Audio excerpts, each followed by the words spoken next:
दशैंका अवसर पारेर 3 नेपाली चलचित्र प्रदर्शन भएका छन्।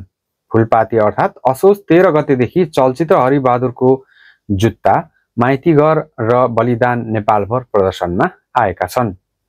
दशैंको बिदा भए पनि 3वटै चलचित्रले घरेलु बजारमा अपेक्षाकृत व्यापार भने गर्न सकेका छैनन्। चलचित्र विकास बोर्डको बक्स अफिस 2 सिनेमा एपमा चलचित्र बलिदानले 2 दिनमा रु 1,05,36,000 व्यापार ग्रस कलेक्सन गरेको तथ्याङ्क छ।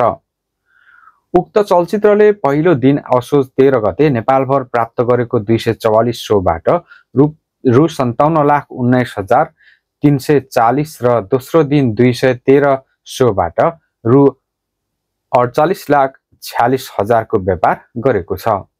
सन्तोष सेनको निर्देशनमा तयार भएको चलचित्र बलिदानमा समीर भट्ट, सौगात मल्ल, अर्पण थापा, रिचा शर्मा लगायत कलाकारले अभिनय गर्नुभएको छ। यस्तै अभिनेता हरिवंश आचार्यले शीर्ष भूमिका निर्वाह गर्नुभएको चलचित्र हरिबहादुरको जुत्ताले प्रदर्शनको 2 दिनमा रु 59,58,000 को व्यापार ग्रस कलेक्सन गरेको छ।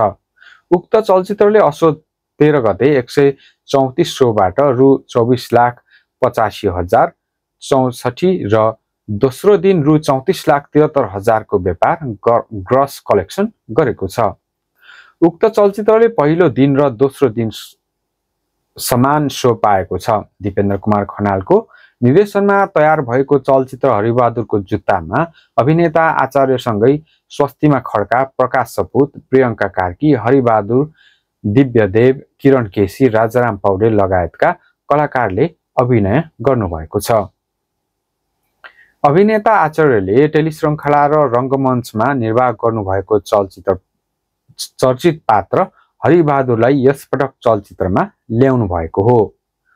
प्रदर्शनरत तेस्रो चलचित्र माइतीघरले प्रदर्शनको 2 दिनमा रु 38,63,000 को व्यापार ग्रस कलेक्सन गरेको छ।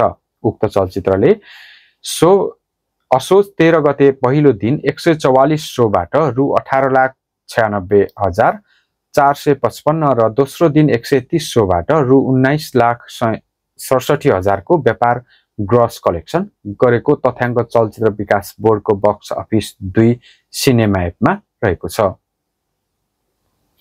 रोहित अधिकारीले निर्माण तथा मिलन तामाङले निर्देशन गर्नुभएको यस चलचित्रमा केदार घिमिरे, उपासना सिंह ठकुरी, धीरज मगर, प्रकाश सपुत लगायत कलाकारले अभिनय गर्नुभएको छ। पछिल्ला वर्षमा दशैंमा नेपाली चलचित्रको व्यापार राम्रो भएको पाइएको छ। सोही कारण यो दशैंमा 3 चलचित्रले प्रदर्शन मिति तय गरेका हुन्। बिदाको समयमा चलचित्रले राम्रो प्रतिक्रिया पाएमा त्यसको व्यापार बढ्ने अपेक्षाले चाडपर्व केन्द्रित प्रदर्शन हुने क्रम बढेको चलचित्रकर्मीको भनाइ छ।